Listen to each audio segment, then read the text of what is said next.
Welcome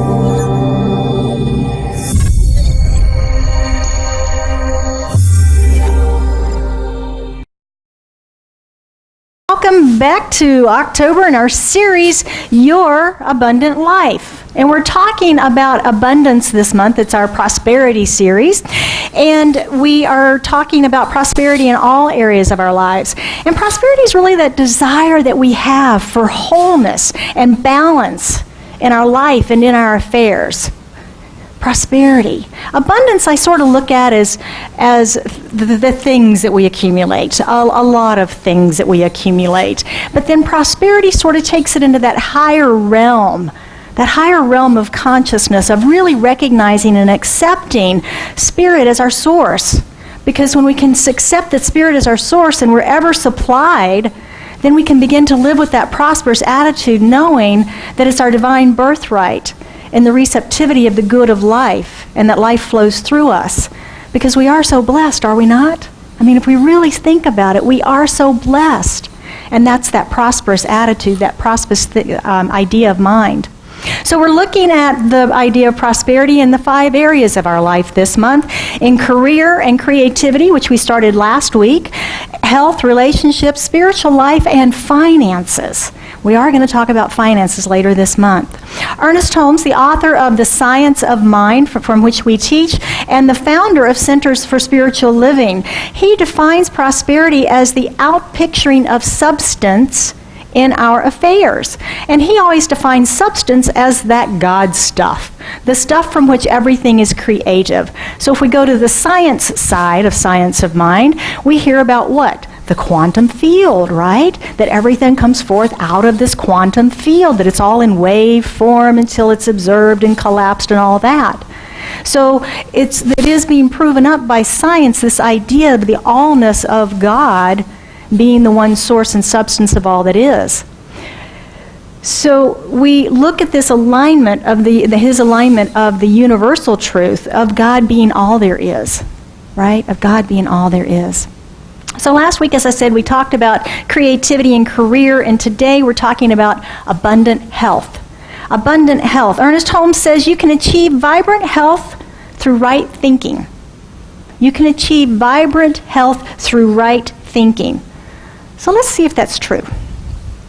Our body is an experience of our spirit. Would you agree? Our body is an experience of our experience. It's temporary, isn't it? If we look on a timeline of life back in millions of years, and we look at that timeline and our 100 years we may spend on this planet, it's a blink, isn't it? It's temporary. But this I am, this me, has always been and will continue on in this consciousness in some form. My friend that's the Reverend in Louisiana, she calls this a rent-a-body. It's like a rent-a-car. We come in for a while, we rent it, we drive it around, and then we leave it and drop it off, and we move on. It's kind of like, if we go to San Diego for the weekend. You leave that car over there, you come home, right? And that's her analogy that I thought was so cute. It's a rent-a-body. But this I am of us stays on. And if you think about this body and how it's ever changing, 2 cells came together to begin to build this body, right? And then the baby is born. And then there's teenage years and puberty and all that stuff. And then there's growing up in the adult realm. And then we're gone. Or at least the body is, right? The body is. It's ever changing. Our cells, they tell us, are replicating and reproducing all the time. Remember we talked about the red blood cells being the semi-trucks of our body with the oxygen and the carbon dioxide a couple weeks ago? Well, I found a statistic. I love statistics. 100 million red blood cells form each minute. Is that crazy? Well, it's because they're working so hard in those little trucks toting around oxygen and carbon dioxide, so they have to replicate a lot. So our cells are always producing, so we're always changing. We're always changing. And it's pretty amazing, really, if you think about the operating system that our body is. Anybody upgraded to Apple iOS 10? Anybody like it? Yeah, exactly. It's like, okay, which button do I push? How do I make it work? I've got to slow down and learn this new thing. But imagine, remember we talked about from baby to teenager to adult. Imagine if you had to manage that operating system and all those upgrades in your body. Oh my goodness. That's a lot to maintain. I mean, even today, I can't tell you how everything in my body works. And by doing some research on the internet right now, they're still making great discoveries about our bodies and how they work, about our cellular structure, about our brains, about how everything operates. So we don't know it all even now. But aren't we glad we've got this internal operating system that runs it all? Yeah, exactly. So why does it sometimes malfunction? You know, it's kind of like my computer. I don't know. I just want it to work. Anybody else feel that way? I don't want to know how it works. I just want it to work. And that's the same with our bodies. And I know I don't make my well, maybe I do make my computer sick sometimes. Not consciously though, right? But sometimes we do. So what about our bodies? What about our bodies? Do we actually, as some people say, is it all our minds? We make ourselves sick? I can't imagine any of us would ever choose illness, ever choose disease. And I really just don't like when people even say that we choose to do this, because I don't think we really do on a conscious level. But yet we have the experience of illness in our world, don't we? And many of us in our bodies from time to time, from a common cold to something major, we have those experiences in this body. Catherine Ponder, who is the author of The Dynamic Laws of Prosperity, this is a manual and a handbook. If you have not read it, I highly recommend it. It was written in 1960, but the information is still powerful in it. It's more like a handbook. You can go to any chapter that you need support in and read stories about people who have had success. You can read affirmations, processes. It's just a fabulous book. And in it, she says that an ill person has been subjected to internal discord of mind, body, or affairs. Internal discord of mind, body, or affairs. And this directly relates to that ancient philosopher Epictetus, who wrote, "It's not what happens to you, but how you react to it that matters." Now, you thought that was a modern saying, didn't you?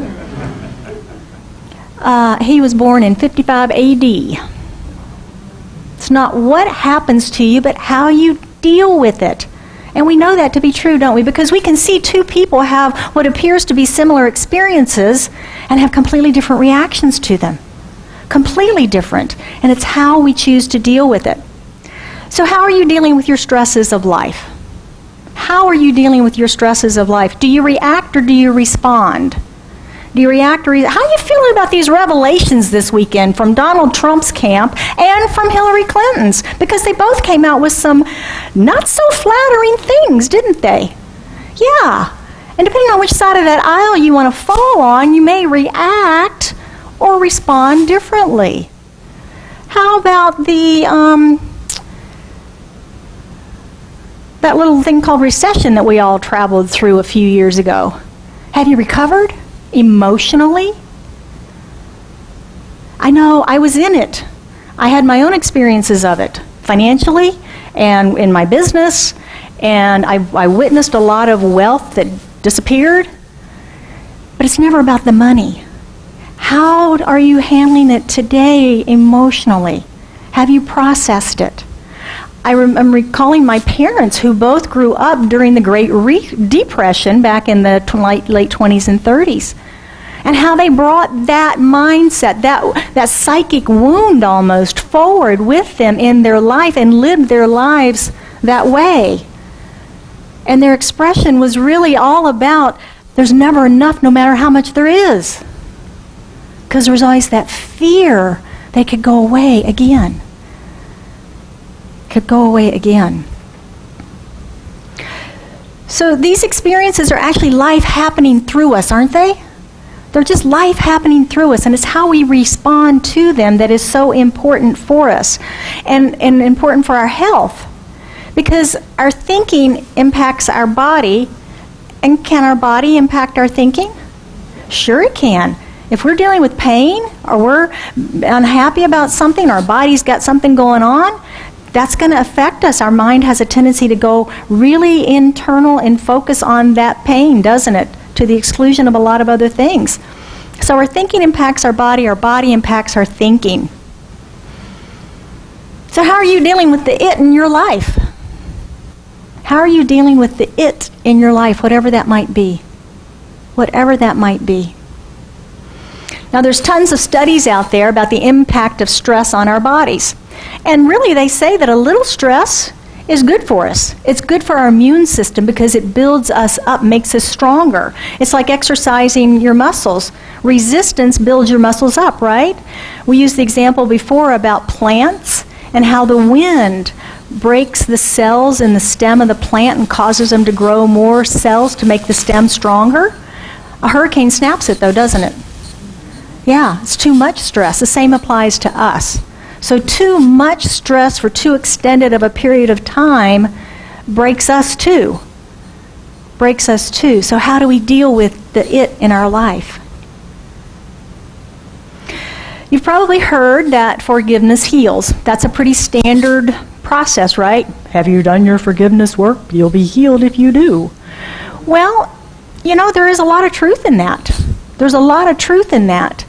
But there was an interesting conversation at our ministers' conference, actually workshop, about forgiveness.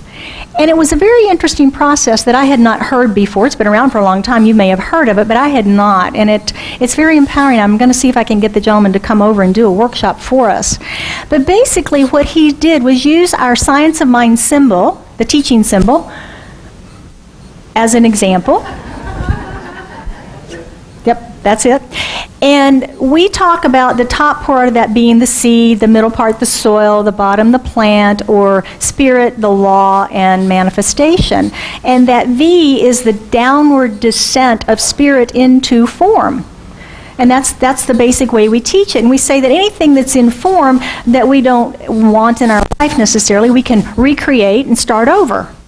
Well, what he is suggesting is that the forgiveness process is really about reversing that. That when we have something that's unforgiven, that we really have blocked energy, blocked emotions. And emotions, he said, are energy in movement, and it's supposed to move. And when we get stuck in unforgiveness about something or holding a grudge about something, that energy gets blocked in form. And part of that process then is to understand where it's manifesting.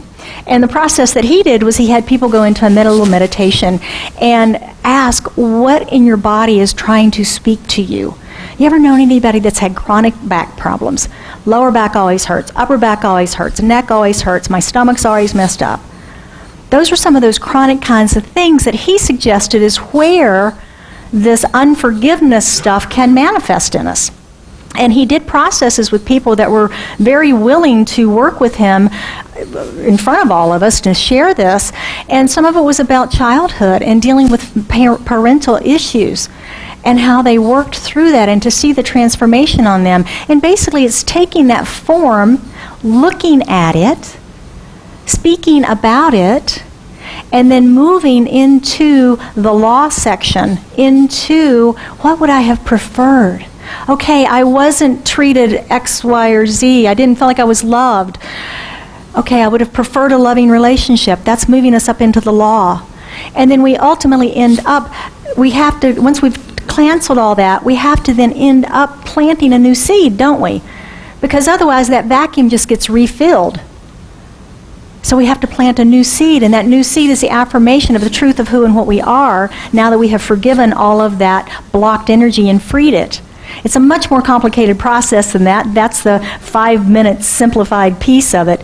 So just understand that forgiveness is a huge portion of our healing work that we can do for ourselves. And he even went so far as to suggest that even in our daily life, our forgiveness work, that when we get upset in traffic, or when someone waves at us in traffic, perhaps in an unflattering way, that perhaps we've got some forgiveness work around that, because that, again, is what energy, right? It's that energy that's flowing. And those things can sometimes can get us. And so we need to continuously, he suggests, do our forgiveness work. So I think this is such an important process for us that I would recommend that every evening we do our forgiveness work. What has happened today that I need to forgive? What has happened today that I need to forgive or be forgiven for? You know, cleaning up that stuff in our lives is important too, isn't it? It's so easy to do it quickly, to come right back around to, I am so sorry for what I said, how I behaved, what I did. It diffuses it immediately, doesn't it? As opposed to letting it fester, get stuck, become that knot. Become that knot. So that's very important. James Allen said that the body, including our physical affairs, is the obedient servant of the mind. The body, including our physical affairs, is the obedient servant of the mind. And when our mind is holding on to some of these old stories and replaying them, even if it's at a subconscious level, we're recreating that energy, aren't we? We're recreating that energy and reliving that stress in our body. And it may be on a subconscious level. So the really cool thing about all of this is that we can impact our life and the cells of our body through our thoughts. We can impact that. And we have a very powerful tool available to us to do that. It's our imagination. It's our imagination. And we can use that as an aid in healing by imaging for ourselves or even someone that we're praying with, that idea of seeing them completely strong and well. Having that mental picture, holding that mental picture of them. And continuing that process until we see it in form. Because we know from thought to form, right? We talk about my beautiful music stand here all the time. How it was first an idea in someone's mind before they ever drew it on a piece of paper, before they ever sent it to manufacturing and it ever ended up here in this room. It was a thought before it was a form, and that is the way everything on our planet is. It was a thought first. Doesn't that apply to our bodies? Can you see the connection? If it works one way, one place, it's got to work that way every place. It applies to our bodies as well. So it's a very powerful part of the creative process. And it's like Les sang this morning. Imagine all the people living for today, living in peace, sharing all the world. And the world will live as one. Does that sound a little bit like a world that works for all?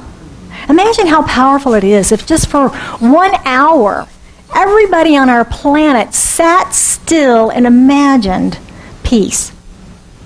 Think it would have any impact? Yeah, I do too.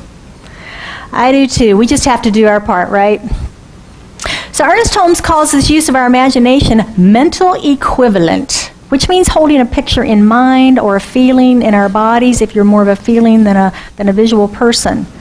And it's Troward, who was one of his teachers, taught the process of visualization.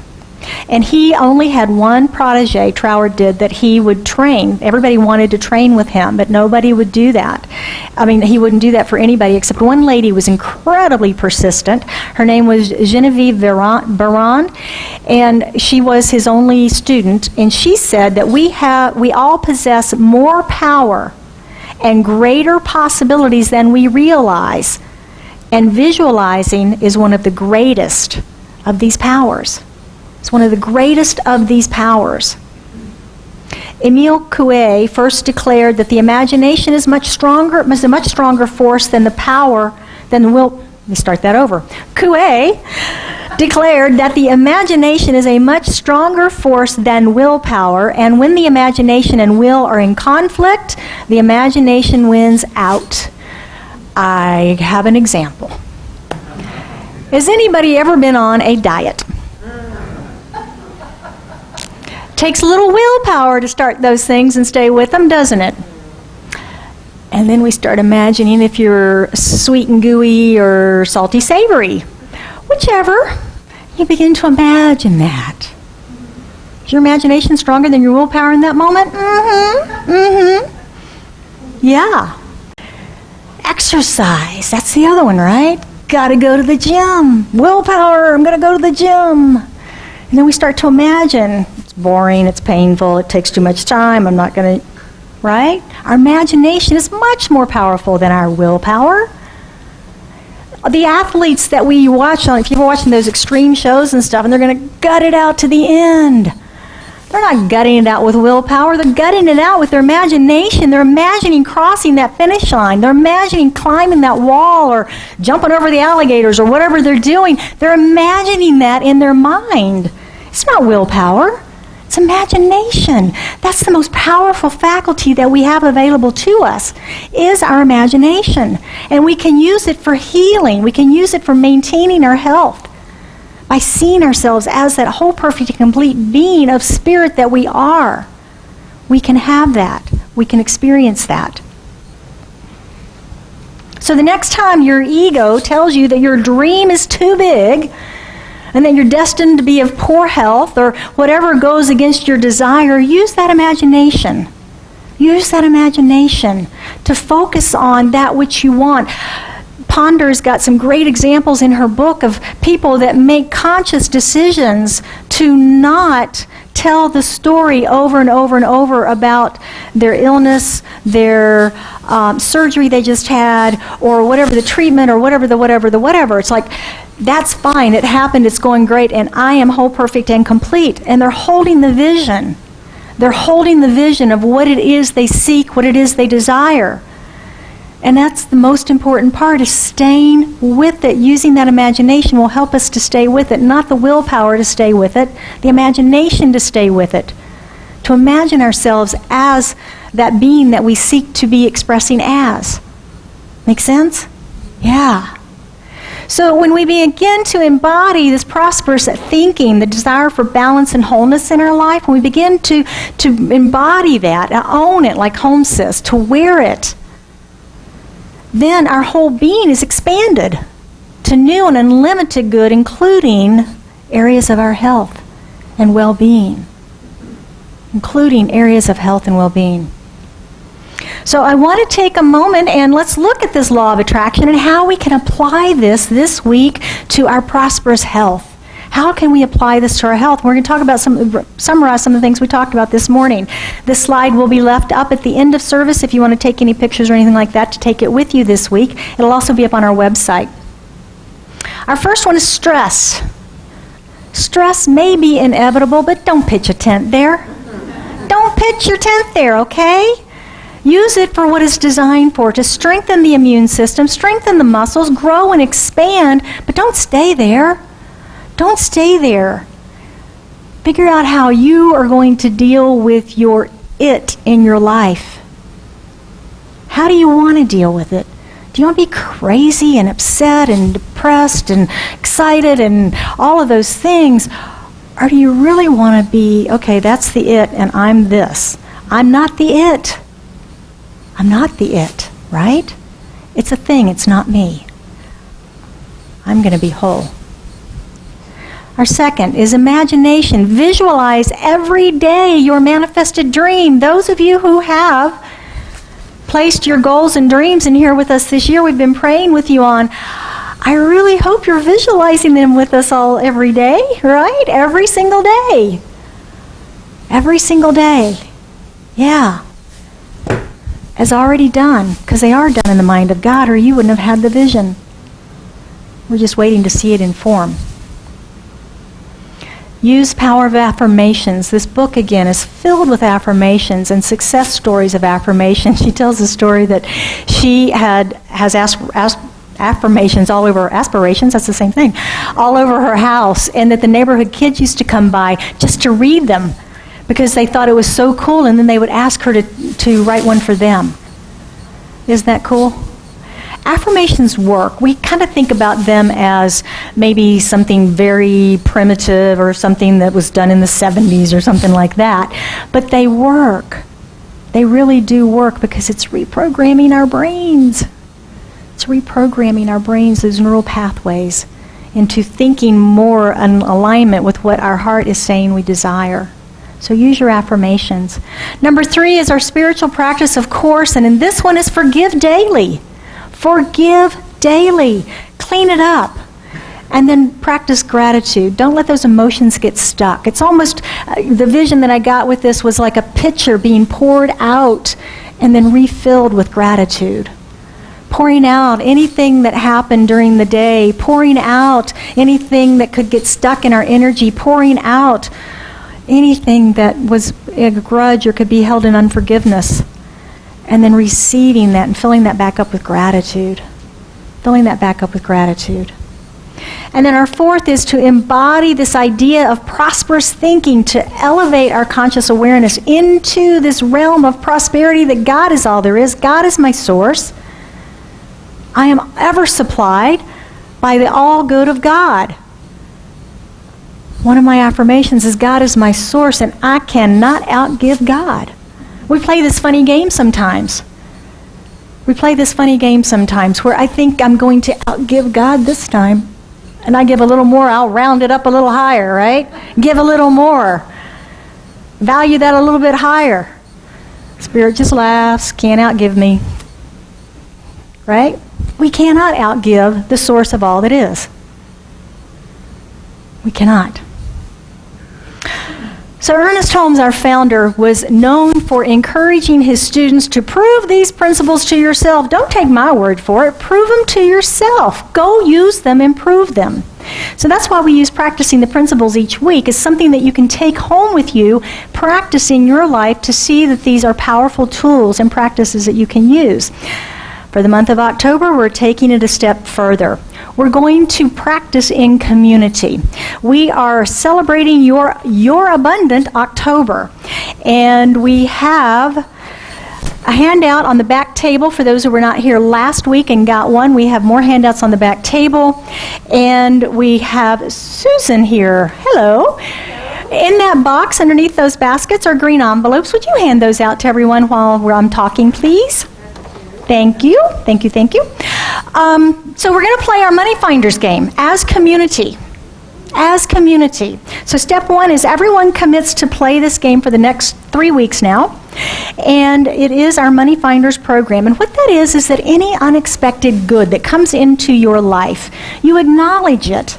And what I did this week is I wrote down each day of the week and I put the total amount of good, unexpected good that had come to me, whether it was a lunch, a cup of coffee, a gift, a card, whatever it might be. And I documented all of that so I could see the total for the week. And then at the bottom, I multiplied that by 10%.